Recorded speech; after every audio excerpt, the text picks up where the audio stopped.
ជំរាបសួរពុកម៉ែបងប្អូនចូលចិត្តញ៉ាំកាពឹសបុកជាមួយក្តាប់អំពិលអត់កាពឹសបុកក្តាប់អំពិលនេះខ្ញុំគិតថាអ្នកណាក៏ចូលចិត្តញ៉ាំដែរពិសេសនៅពេលដែលយើងញ៉ាំម្ហូបឲ្យរៀងទ្រាំណាដាក់អានោះទៅបងប្អូនឆ្ងាញ់ណាស់ជាតិមែនតើហ្មងកាពឹសបុកក្តាប់អំពិលនេះគឺជាវីដេអូចាស់ទេគឺជាវីដេអូតាំងពីពេលតលេងភ្ជុំបិណ្ឌបងប្អូនគឺម៉ែក្មេករបស់ខ្ញុំហ្នឹងគាត់ធ្វើណាដោយសារតែនៅតាមស្រុកស្រែកាពឹសស្រស់ទៅតែរកបានមកថ្មីជា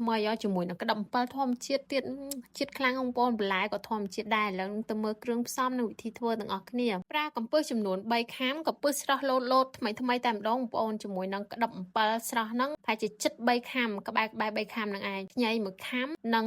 ខ្ទឹមសហ្នឹង2កំពឹសនិងម្ទេសបន្តិចបន្តួចព្រមទាំងជីនិងវងផងដែរត្រូវលាងសម្អាតកំពឹសឲ្យបានស្អាតល្អឬឲ្យអស់កំទេចកំទីបងប្អូនដោយសារតែយើងញ៉ាំឆៅអញ្ចឹងយើងប្រយ័ត្នប្រយែងតិចខ្លាចពុលក្តាប់អំពិលលាងទឹកឲ្យស្អាតយកវាមកបុកមុនបុកវាឲ្យបែកប្រហែលជាប៉ុណ្ណឹងហើយពូតទឹកវាចេញបងប្អូនបើសិនជាយើងអត់ពូតទឹកវាចេញទេគឺវាជូរខ្លាំងណាស់អញ្ចឹងត្រូវតែពូតទឹកវាចេញខ្លះបងប្អូនចូលចិត្តជូរបាច់ចាំពូតឲ្យអស់ទឹកពេកទេពូតតែពាក់កណ្ដាលបានហើយបន្ទាប់មកយកវាមកបុកបន្ថែមទៀតឲ្យវាល្អិតជាងមុនបន្តិចរួចហើយចាំដាក់ខ្ទឹមសនិងដាក់ខ្ញីចូលផងដែរខ្ញីបើសិនជាចង់ឲ្យមានរសជាតិរៀងហឹរតិចដាក់ខ្ញីចាស់បន្ទាប់ពីដាក់ខ្ញីនិងខ្ទឹមបុកទៅរៀងបែកបន្តិចហ្នឹងគឺដាក់អំបិលចូលបន្តិចដើម្បីរក្សាពណ៌វាកុំឲ្យវាឡើងប្រែទៅជាខ្មៅហើយបន្តបុកវាបន្ថែមទៀតនិងដាក់ម្ទេសបុកបន្តដែរបន្ទាប់មកដាក់ស្ករចំនួន1ស្លាបព្រាបាយនិងប៊ីចេងកន្លះស្លាបព្រាបាយបងប្អូនអាចភ្លក់មើលបានបើសិនជារសជាតិរៀងល្មមហើយហ្នឹងគឺ